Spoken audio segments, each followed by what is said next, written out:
Thank you, Presiding Officer. And I understand the corporate body have announced that an investigation is going to be launched into the Health Secretary's expense claims. And while that investigation is welcome, the Health Secretary still needs to come forward to this Parliament to give full answers, and the First Minister must give us frank responses today. So, for a moment, let's set aside the doubts about Michael Matheson's latest story on how he racked up a massive bill on his phone while on holiday. If we believe the unbelievable, if we suspend our disbelief, if we assume this fable is true just for 1 minute, it still doesn't explain why, back in February, Michael Matheson claimed £11,000 of taxpayers' money for a bill he couldn't account for. He promised Parliament, he gave written assurances this bill was the result of constituency work and only constituency work. His new version of events proves beyond doubt that that claim was false. The First Minister said this was a legitimate expense. Does he still believe that? First Minister.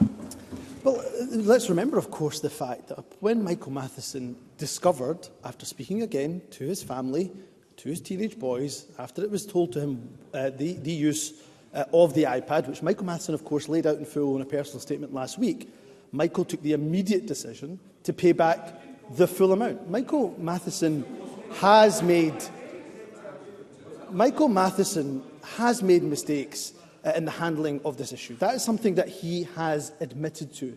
And what I thought was a very emotional statement to this chamber. He gave the reasons why, because he wanted to protect his teenage boys from, frankly, the harsh political and public scrutiny that often comes with the roles that we occupy.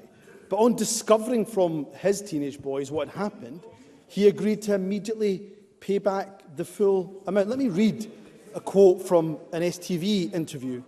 "I'm sorry, it was a big mistake.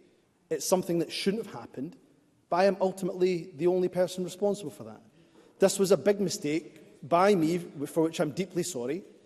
I know how badly I've performed here and how much I've let people down. And for that I'm very sorry." Forgive me, this was a quote from Douglas Ross when he failed to declare £28,000 of income, Presiding Officer. Now, the point here is that we didn't call for Douglas Ross to quit. We accepted, of course, the point that he had made an honest mistake. And the hypocrisy here, Presiding Officer, that people will see through is that Douglas Ross says it's fine for him to make an honest mistake, but not fine for Michael Matheson to make an honest mistake. So we will not get distracted by Douglas Ross's political opportunism. The Health Secretary is getting on with the job of ensuring that a health service recovers through what will be a difficult winter, Presiding Officer. To require briefer questions and responses. Douglas Ross. Thank you, Presiding Officer. Let's be very clear. My apology, which was full and frank, was about not declaring something. Michael Matheson tried to dupe the taxpayer out of £11,000.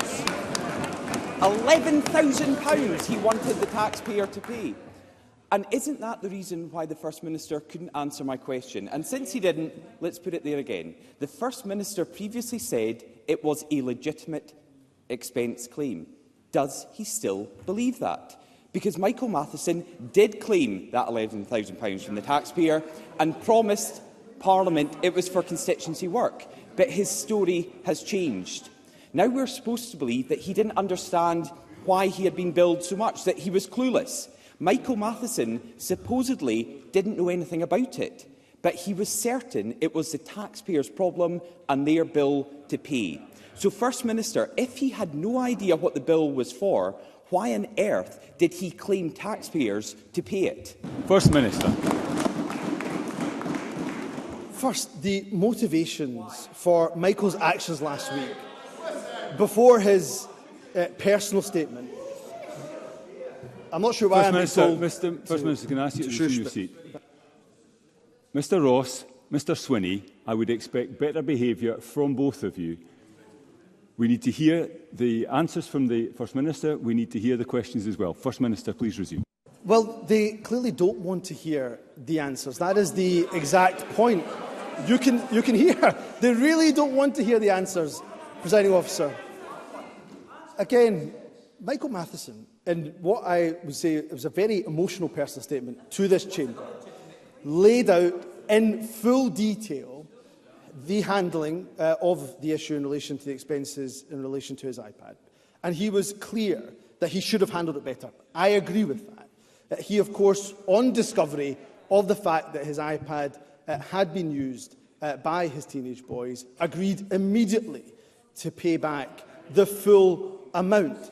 Now, look, as a father of 2 children, including a teenager myself, I can understand the motivation to protect your family, but I agree with others in this chamber that it should not have been handled in this way, and Michael Matheson, of course, admitted to that. Now, what Michael Matheson, after making that personal statement, has been getting on with is the job of Health Secretary. That's why on Monday he chaired Forth Valley's annual review.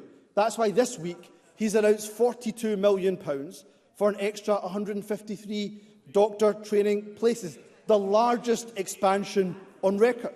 It's why he visited Glasgow Caledonian University's School for Life and Health Sciences. It's why he met this week the Royal College of Nursing. Because as much as Douglas Ross, as much as the Conservatives want to distract him, what I've got is a Health Secretary that's getting on with the job.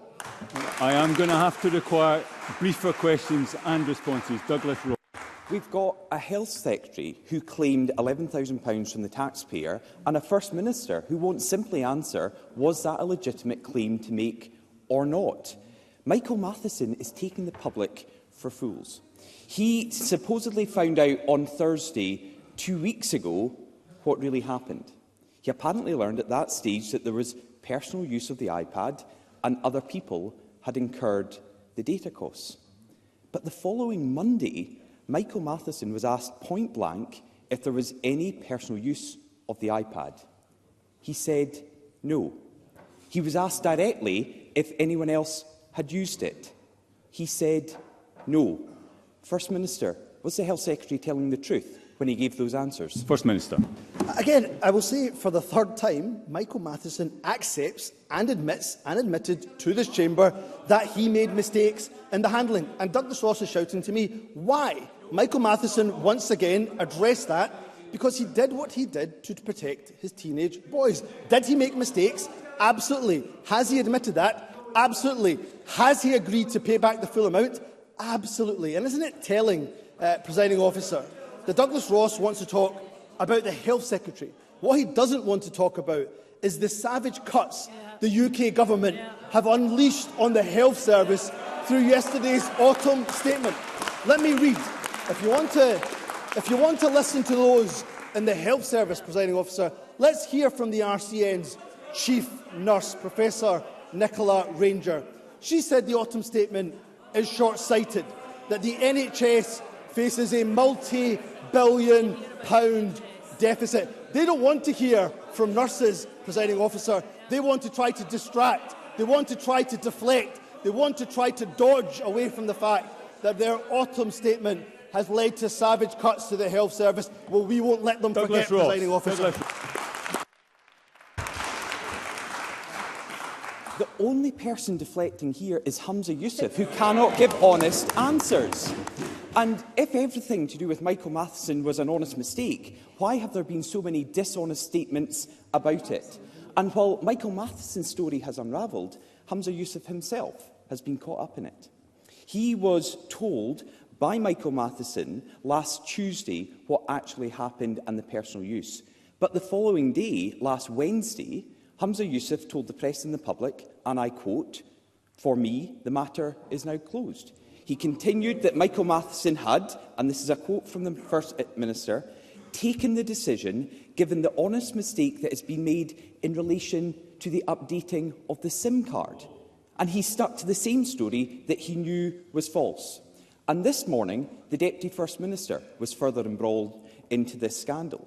She was asked if, on a point of principle, ministers in the Scottish Government always tell the Parliament and the public the truth. She refused to answer that question. So let me ask Humza Yousaf, if government ministers need to be honest, Why is Michael Matheson still in a job? First Minister. I will say for the fourth time that Michael Matheson admits to making mistakes in the handling of this issue.